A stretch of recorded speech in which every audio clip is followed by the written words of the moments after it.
ఉన్నాయి, మానవులు మొక్కలు ఎక్కువ వేసిండ్రు, వరి పంట ఎక్కువ వేసిండ్రు, రైతుకు ఎక్కడ కూడా ఇబ్బంది కావద్దు.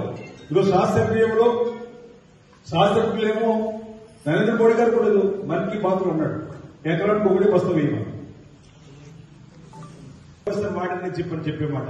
కానీ వాళ్ళ కింద నాయకులు ఏమో ఎదురులేదని చెప్పి వాళ్ళే కంటెంట్ చేస్తారు, మళ్ళీ వాళ్ళే విమర్శ చేసే ప్రయత్నం. అంటే దీన్ని మనం అందరూ కూడా ప్రజలకు రైతులు చెప్పే విధంగా నేను కూడా రైతులకు విజ్ఞప్తి చేస్తున్నాను. ఎక్కడ రాజన్న సిరిసిల్ల జిల్లా వ్యాప్తంగా కూడా ఎక్కడ రైతుకు యూరియా ఇబ్బంది ఉన్నా అది అధిగమించడానికి ప్రభుత్వం సిద్ధంగా ఉంది. యూరియాని మీకు అందించడం కోసం ప్రయత్నం చేస్తాం. స్టాక్ నిలబెట్టి ఉన్నటువంటి సందర్భంలో ఓ గ్రామంలో ఒక రోజు 400 బస్తాలు వచ్చినప్పుడు ఒక గ్రామం 200 బస్తాలు పోతే అక్కడ ఏమైనా తేడా ఉన్నప్పుడు చెప్పడం కోసం ప్రయత్నం చేస్తాం. నిన్న ఒక 10 గంటల విలేజ్ 200 వచ్చినాయి, ఇంకా 200 మళ్ళీ చెప్పారు. అట్లా మీరు ఎక్కడైనా ఇబ్బంది ఉంటే చెప్పండి, తప్పనిసరిగా వాటిని అధిగమించడం కోసం ఈ ప్రభుత్వం ఉంటుంది. రైతు ప్రయోజనం కాపాడడంలో ఈ రాష్ట్ర ప్రభుత్వం ఎక్కడా కూడా వెనక్కి పోదని మాట సందర్భం చెబుతుంది.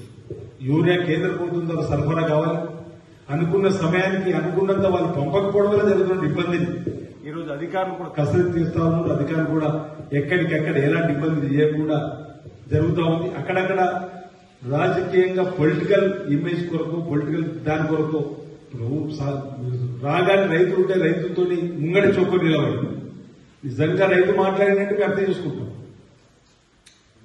రైతు ఇబ్బందిని అడ్డం పెట్టుకుని ఎవరో నాయకుడు ఫోకస్ కావాలని చెప్పి చేసుకునే ప్రయత్నం కరెక్ట్ కాదని మాట సందర్భంగా చెప్తూ రైతులకు విజ్ఞప్తి చేస్తున్నా. మీ గ్రామాల్లో ఉన్నటువంటి కార్యదర్శుల ద్వారా కానీ ఏవోల ద్వారా కానీ మా దృష్టికి నేరుగా తీసుకొచ్చినట్లయితే తప్పనిసరిగా సమస్యను పరిష్కారం చేయడం కోసం మేము ప్రయత్నం చేస్తాం.